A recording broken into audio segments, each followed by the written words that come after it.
Suliman Almazroua, CEO of the National Industrial Development and Logistics Program, NIDLP, one of the most critical and impactful of Saudi Arabia's Vision 2030 VRPs, Vision Realization Programs. It launched in 2019, the NIDLP is transforming the kingdom into a leading global player in energy, mining, logistics, and other industrial sectors. Suliman, I would say welcome to the 2030, but you are in fact hosting us here at NIDLP HQ, so thank you very much for taking the time to speak with us. Thank you for having me. We are really looking forward to it. And so we hear a lot about NIDLP and its role in Vision 2030. But before we get into that, I would love for us to start with asking you a little bit about your background and how you found yourself here. I grew up in the eastern province of Saudi Arabia.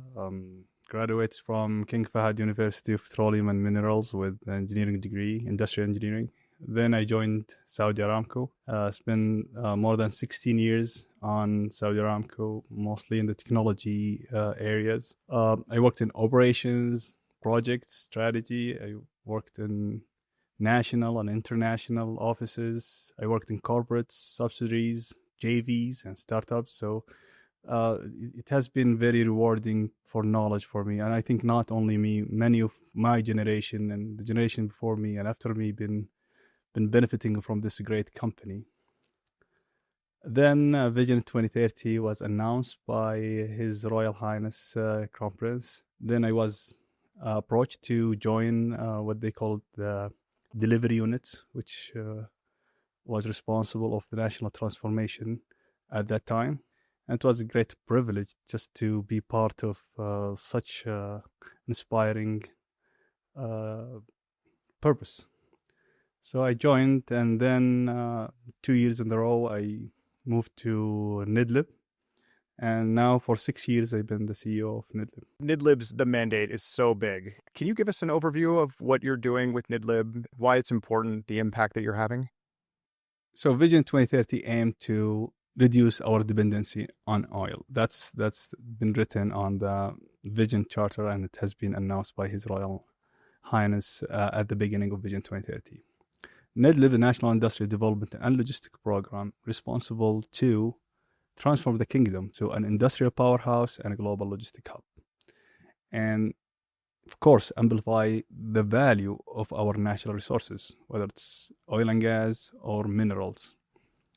And through the integration of these four, we can have 1 + 1 is 3 and 4 and 5. And we will be having this engine of economy diversification. What we did is we put together the plan with all the entities responsible of these sectors for the Vision 2030 to achieve its targets. With more than 283 initiatives in these four sectors, using the power of our youth and young generations of technology savvy people, and also with the purchase power of our local contents, we find that we have the chance to do a leapfrog. So that's the NIDLP in a nutshell. So far we achieved great results, and some of them reached to what we call it the irreversible change. Now let me explain that. When you do any transformation, there is a point that there is no way for you to go back. And that's what we consider irreversible change, where it's becoming systemized within the ecosystem and you need to move to the next era of transformation, not worry about that move. Let me give you an example in the local contents. Our procurement system used to be agnostic to what materials you use. And with the local content authority, we add a policy that percentage of value add if you use Saudi products. And with the program of Made in Saudi, now it's become only natural that every company that win a procurement within the government of Saudi must have some local content as part of that. And that a queue of offtake to our manufacturing facilities. So that increase our manufacturing facilities. And from that, you can see that how our pharmaceutical factories has increased and our offtake from them has increased. And that's happening in every other sector. So we know now we reached to the irreversible change when it comes to local contents and procurement system of Saudi Arabia to allow our manufacturing to have this head start and jump start to go exports. And we have seen most of these items actually increased on the export side too. And we have the Exim Bank it's one of NIDLP initiative that was created to create a bank that help our products to reach abroad. And now we have seen that how much increase from pharmaceuticals, machinery equipment, food processing, and others that was not there before Vision 2030 and before this program. So that's one example how we reach to irreversible change when it comes to local content support for our manufacturing facilities. Another example would be logistics. So before Vision 2030, you will not hear a government agency that has logistics as part of their mandate. With Vision 2030 now, Ministry of Transport become Ministry of Transport and Logistics. We have deputyship for logistics. We have Supreme Committee led by His Royal Highness the Crown Prince for logistics. So we have a license for a company who want to do 3PL logistics. Now we have more than 1,000 of them. Logistics centers now, more than 59 that we are building. These are systems that already put in place, that we know that we now have logistics as part of our economic development, and that's irreversible change now. Fantastic. I'd actually really like to pick up on the logistics point. I mean, I think that in the past, maybe a lot of industries would rely very heavily on government. And now most companies are really mandated to kind of set their own strategic objectives. They need to rely on themselves. And some of what you're describing is something that we are seeing. And you've just given us some examples of what's happening within that space. But I'd love to hear a little bit more about how you're really disrupting the logistics ecosystem globally and what that looks like. From Saudi perspective first, we used to serve ourselves very well. So an example of that, if you want to buy an Apple product, it will come on time if you online requested, and it will come on time and with the right pricing without any inflating pricing on the... But it will be coming from the Europe center or the US center. They call the distribution centers. We decided to move from serving ourselves to actually serving ourselves and the region and the world. So we opened what we call the ILBZ, Integrated Logistics Zone, in King Khalid airports. And in that logistics zone, we put significant change in our regulations to allow international distribution centers to come and use Saudi as a base for them to serve Saudi and to serve the international community from there. And now Apple, the distribution center, is now in Riyadh, and it's serving at least 6 billion riyal a year, not Saudi, the Gulf and the region behind it. So becoming now a place not to serve ourselves only, but to serve the region with us. And that's applicable to iHerb, other products that coming now in the same logistic zone. You can take that to the port. You can take that to other locations where we spot logistic zone that can benefit not only Saudi but the region. And we can from there becoming a regional zone and a global logistic hub. So that's from Saudi perspective. So globally, the disruption that's happening on the supply chain, even though we don't like it, but it's become a competitive advantage for Saudi. Being close to 3 continents from Saudi, having the right raw materials, the right, whether from minerals or from composites, also having the right infrastructure and the right digital infrastructure, the energy resources that reliable and competitive give us an advantage for any manufacturing facilities or logistics facilities to choose Saudi to be their bases. And that's to us a great advantage that we are using now to support our position as a industrial powerhouse and global logistic hub. I want to ask you next a little bit about ecosystems. Everything with NIDLP is really generating an ecosystem, and there's a lot that goes into that. It's not just the seed or the soil or the landscape and the sun. It's all of it together. Can you tell us about ecosystem development in Saudi Arabia? I would love to say it's tough, but it's actually not. The transformation coming from the top, and we have an inspiring leader who is driving the change day by day, and this is His Royal Highness, the Crown Prince. So that made my job much, much easier than what you think.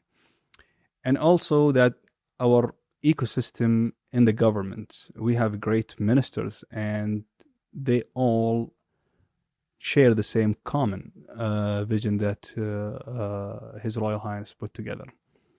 And that, to me, made my job easy. It's moved from just accountability to ownership. It's moved from mandate-oriented to objective-oriented. It's moved from do it myself to let's do it together. That's that type of ecosystem that was put together. It helped me a lot to navigate and be part of that change in an easier way. Also beautiful about Vision 2030, that's not only a government initiative. It's a comprehensive. It's open for private sector, non-profit organizations, international partners, to anyone who would like to participate. And they would participate not because of Saudi would like that, because it's actually contribute to the international community. We contribute to the resilience of the global supply chain. We contribute to securing more minerals for renewable energy, electrifications, and what have you. We contribute on human betterment when it comes to healthcare and others. So if you work with Saudi to achieve Vision 2030, you actually contributing to the international community. I actually would like to pick up on kind of what's happening with AI within the kingdom. And I think it's kind of critical to the implementation of the strategic objectives. So we're talking a little bit about how everybody's part of it. And it's, we all have a stake in kind of moving forward, not only locally, but also globally. But when you talk about AI, you're removing kind of almost the human element out of this, right? And our reliance on technology in order to deliver that. And that makes a lot of people really uncomfortable. So I'd really like to hear kind of what your take is on the role of AI within this transformation and how humans can see their position within that transformation. I've been in technology for the past 18 years of my life. So I know how technology create jobs, not remove jobs. Part of my career, I used to work on a JV with the hospital. Part of that hospital transformed to an automated processes, and it was maybe the largest in the Middle East at that time. And our IT staff used to be 7 people, and when I left, it was more than 120. So more than 120 Saudi engineers were hired to add this mass automation that's happening, instead of doing manual stuff with low skilled labors. And that's, to me, what AI will do to us. It's just will open better jobs and more critical jobs that we need, that we should not have done that manually before. As far as NIDLP specifically, we believe that we have now an isolated island. We have the smart factory, we have the smart city, we have the smart mine, we have the smart grid, we have the smart logistics, but they are an isolated island. If we connect them together, you will have the power of the data. You can have more scenario planning to avoid any risk on the supply chain. You will have more access to data to give you more knowledge in how to move into different markets and securing better products and services for the kingdom and for the world. That's great news, because we were worried about AI taking over this podcast and then we wouldn't have a podcasting job. That's still a risk. Still a risk, maybe. Yeah. AI can't tell jokes like I can, but I want to ask you, we're pivoting all over the place here because you're doing so much with this organization. And I want to ask you a little bit about the mining sector. People are talking about this as sort of an untapped potential. for Saudi Arabia. For the longest time, as you mentioned, oil was really the backbone of the economy, but there are many ways in which minerals and mining can unleash a whole new market. And you're seeing international foreign interest in investing in this sector. And, NIDLP is in charge of sort of developing the industry around mining. Can you tell us about the status of the mining sector and speak to some of the opportunities that are here in Saudi Arabia? So in mining, with Vision 2030, one of the NIDLP initiatives is the largest geological survey in the Middle East, if it's not in the world, that we kicked off. And we finished now 50% of that project. And if you see the whole Saudi, if you look at it from the middle, the right side is all oil and gas. And the left side is the Arabian Shield. It's full of minerals and specifically critical minerals. So the untapped minerals that we discovered now with 50% of the job is doubled from 5 trillion to 9.4 trillion real. And that's great news. And more great news, that is the amount of commercial critical minerals that we found that it wasn't known to us before. And these are needed for energy transition, for electrifications and other aspects. So we are so happy that we can contribute to the global supply chain with these minerals. We are working with our partners to extract them and make them processed to the right level to help our manufacturing activities and international community too.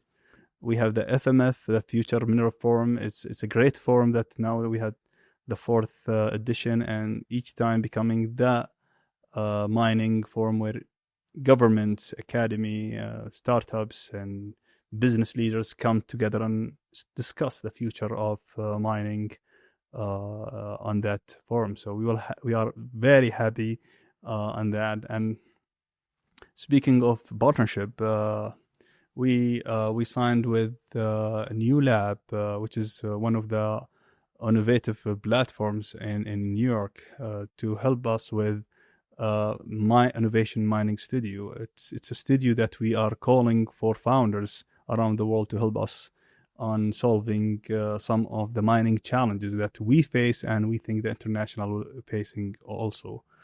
This type of challenge-based innovation is the new trend of how to drive innovation faster to commercialization, and New Lab is one of the unique platforms that can do that. And so we partner with them, and to be honest, innovation is a key to achieve Vision 2030, and we're trying to amplify this kind of relations we have with in France, Paris, Station F and HEC as a partner. We have now in Singapore, we just signed with the BCA Venture for logistics, and many to come to make sure that we have Riyadh as an innovation hub and building a bridge with different countries to exchange knowledge, share with them the challenges, and start building this community of different founders solving global challenges. I love that you say that. And actually, sorry, did you want to say something? No. Because I think of Riyadh as a place full of talent, right? It's attracting global talent and these founders that you're talking about. But when they get here, they're also finding talent. I think there's this incredible kind of energy in young people. And I'd love for you to tell us a little bit more about how you think of kind of Saudi talent and the mix between kind of attracting global talent and what happens when you get that mix right within Riyadh. So from personal perspective, I never bet on Saudi talents, and I failed. So it's been my success factor all over my career. And I remember when we started the technology project that I mentioned on John Hopkins. It used to be many consultants from around the world, and it was very expensive to the project to move with that base. So we had to deploy many Saudis as fast as we can. And I remember going to one of the job fairs, and I remember that that time I may have interviewed more than 800 candidates in that few days. And we found that the 80 Saudis that will be able to fill the jobs, and we had to take them to a training quickly and make them ready quickly, and in less than a year they're becoming experts in these systems. And to be honest, the project's been a leading example from Middle East perspective, and most of them now are leaders in different locations now and leading either projects or becoming an entrepreneurs. Two of them now are leading a company that they built themselves. So Saudi talent's been always to me a fantastic help to turn around or move toward transformation. I'm lucky to have the NIDLP team, who are actually great leaders, and I'm lucky to have them. So Saudis are good talent, great talent, passionate, hungry to learn, and able to any challenge. But also when it's come to innovation and entrepreneurship, it's always about the diversity of brains and minds. So that's why I think the connection with international community is important. The bridge that we're doing with Station F in Paris, or the bridge that we're doing with the new lab, the bridge we are doing with BCA Venture in Singapore, it's all bridges that we connect our local entrepreneurs, which is coming out through the 1K Mile program. I will talk about it. And the international founders that coming through the challenge-based approach that we are announcing. This community of mixed talents and founders, I think this is the recipe of success, and this is the real value of the hub. It's not the labs, it's not the VCs. It's just having that talent of brains coming together, and they make the magic. It seems sort of like it's gone from a situation where talent was being recruited from overseas to be brought here. And this is an anecdotal perspective, but now it seems sort of like some of the best talent wants to come here because they see the opportunities here. They can see the impact that they're going to make. And, this is the largest construction market in the world. It's one of the fastest growing economies. And we're mid-vision, but we're mid-success right now. It's working. You're ahead of your targets, for example, for NIDLP. Are you seeing that as CEO of NIDLP? Are you seeing talent from abroad say, we want to be part of this? So this is what I found during our research on innovation attraction. They're telling us that, getting money is good, but what we need is infrastructure to pilot and industrial partners to partner with. And to us, this is what we have. We have a great infrastructure. We have the best integrated infrastructure and digital infrastructure to pilots. We have 9 ports, 5 of them on the Red Sea. We have a lot of industrial cities. We have Jubail, Yumbo, and others. And also we have in our backyard most great companies. We have Aramco, number 1 in energy. We have Ma'aden, number 3 and 4 in mining. We have Aqua Power, number 1 or 2 in renewable energy services. We have Sabic, number 2 or 3 on petrochemical. We have good companies that if you pilot with them, the evaluation of your company will go sky. So having these two value propositions becoming that attractive to these founders to come to Saudi and try out their products and services and get the feedback to their art. You mentioned a 1K mile program. Can you tell us a little bit about that? So it's been said that manufacturing is not attractive to entrepreneurs in Saudi because it requires high capital in the beginning. And I think it was the right thing, but it's just shut down an opportunity for many others. So in NIDLP, we tried it out. We said, let's try opening up a program for manufacturing and logistics for Saudi entrepreneurs. And guess what? We have now more than 6,000 applicants applying for that. They have an idea, they have been stuck in the system, required support.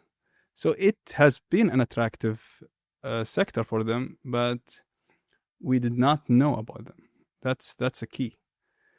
So today we are doing the cohort 3. So we best 2 cohorts. We have people who already started manufacturing. We have people who have their companies. They got investment. They got more partners now. So, and the reason I mentioned 1K Mile and my previous answer is that now we have Saudi entrepreneurs meeting the international entrepreneurs through this community. So we will be able to see the result of this matchmaking between the international founders and the local entrepreneurs, where we get more innovation, more diverse results, and more challenge to be solved. Tell us about Dalil. Yeah. So Dalil is, to us, it's transparency. So when we looked at our investor profiles, we're talking about mining, manufacturing, energy, and logistics. These are not transactional. These are 25, 30 years commitment, long-term commitment. So we found that these investors look for all the details required. So they will not make their moves just because there is an opportunity in Saudi. They want to know much more than that. And actually, the information exists, but in different platforms. So we thought of how we gather all this information in one platform. So, and we put it in 7 languages. So every investor in different can actually see that. So we have the data of the Saudi data, the regional data, all the strategy we have, all the enablers we have, where to find the best place for you to build your factory or logistic hub, showing all the information about our industrial cities, what they have, what they don't have. We have also the process that would need you to apply for land, manufacturing, licensing, all the detail that's required for you before even you contact us. You can get it on Dalil, and that we have seen it because we had a lot of one-to-one with the investors, and we are trying our best to be investor-centric in our approach. And we found that it's very helpful that people can get that. And speaking of AI, now it's AI-enabled, so you don't need actually to navigate. It's you ask the AI, we call it RIMA AI, and there is a reason why it's RIMA AI. Our colleague who used to answer the question called Rima. She's, one of the great talents we have. And she used to work day and night answering the investors. So when we put our AI system to do that, we name it after her. Now she can do more advanced job for us. What's Rima doing today? Where is Rima? Tell us she's she's now getting the more advanced activity with the investors, taking them to the next level. But the basic questions, the discussion is now Rima AI is doing it for us. Suliman Almazroua, CEO of NIDLP, really appreciate your time and thank you for all of your insights. Thank you for having me. Thank you very much.